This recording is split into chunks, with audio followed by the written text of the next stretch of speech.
Bismillahirrahmanirrahim. Terakhir kitab Tijan. Wa mimma sareng eta tetep tina perkara yajibu anu wajib itiqaduhu. Naon itiqaduhu nekadkeunana ieu mah aidon deui. Anakurnahu arisanyana generasi Kanjeng Nabi afdalul quruni eta pangutama-utamana pirang-pirang generasi. Sumal kurnu ladi tulumal kurnu tuluy generasi aladi anu ba'dahu sabadana Kanjeng Nabi. Suma kurnu tuluy generasi aladi anu ba'dahu sabadana ieu kurnu ladi.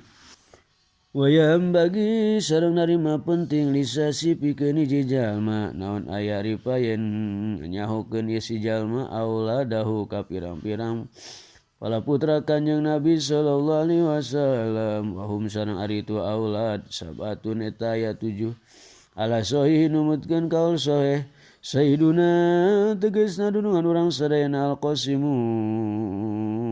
sayyidina qasim wa sayyidatuna sareng dunungan urang sadayana Zainabu tegasna Zainab wa sayyidatuna jeung dunungan urang sadayana Ruqayyah tu tegasna Siti Ruqayyah wa sayyidatuna sareng dunungan urang sadayana Fatimah tu tegasna Siti Fatimah wa sayyidatuna sareng dunungan urang sadayana Ummu Kulsum tegasna Ummu Kulsum wa sayyiduna sareng dunungan urang sadayana Abdullah tegasna Abdullah wa huwa sareng ari itu Abdullah al-mulaqabu eta anu dilandi bi thayyibi ku thayyib anu sae wa thahiri sareng thahir anu suci wa sayyiduna sareng dunungan urang sadayana Ibrahim tegasna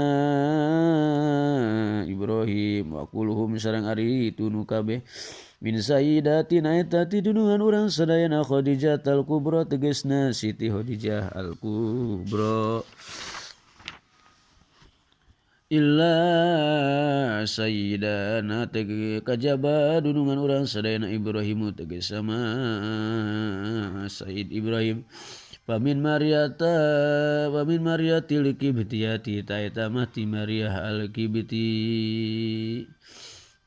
wahada jeung ari ieu teh akhiru ma akhirna perkara ya saro anu parantos ngagampangkeun hukana ieu ma saha Allah Gusti Allah min fadlihi tina kurniana Allah wa karomihi sareng kamuliaan ti Allah walhamdu sareng ari sadaya puji lillahi eta tetep kagungan Allah Rabbil alamin anu mangeranan sadaya alam wassalam sareng mugi maparing rahmat sallallahu Gusti Allah ala sayidina kadunungan urang sadayana Muhammadin tegasna kanjeng Nabi Muhammad wa ala alihi sareng kulawargina kanjeng Nabi wa sahbihi sareng sahabatna kanjeng Nabi wassalama sareng mugi maparing kasalamatan Allah. Alhamdulillah tamat tugatan kitab Tijan Ad-Durri mudah-mudahan manfaat saya nanti Allah lepatna kabodohan ti sim kuring mudah-mudahan ya misle sababna dikhususkeun ka guru-guru sim kuring sadayana anu aya di Pondok Pesantren Miftahul Huda Manunjaya.